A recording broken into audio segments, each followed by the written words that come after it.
Meditation can be a great way to reduce stress, improve focus, and promote overall well-being. If you're new to meditation, here are some tips to help you get started. 1.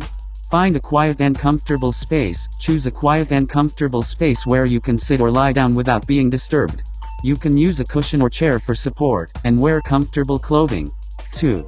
Set a timer. Start with a short meditation session, such as 5 to 10 minutes, and set a timer so you don't have to worry about checking the time. 3. Focus on your breath. Close your eyes and focus on your breath. Notice the sensation of the breath as it enters and leaves your body. If your mind wanders, gently bring your attention back to your breath. 4. Be patient and non-judgmental. Don't worry if your mind wanders or if you feel restless or uncomfortable. Meditation is a practice, and it takes time to develop. Be patient with yourself and try to approach your practice with a non-judgmental attitude. 5.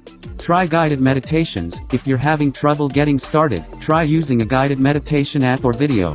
These can provide structure and guidance for your practice. 6.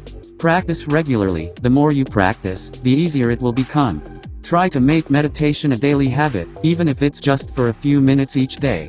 Remember, meditation is a personal practice, and there's no right or wrong way to do it. The most important thing is to approach your practice with an open mind and a willingness to learn.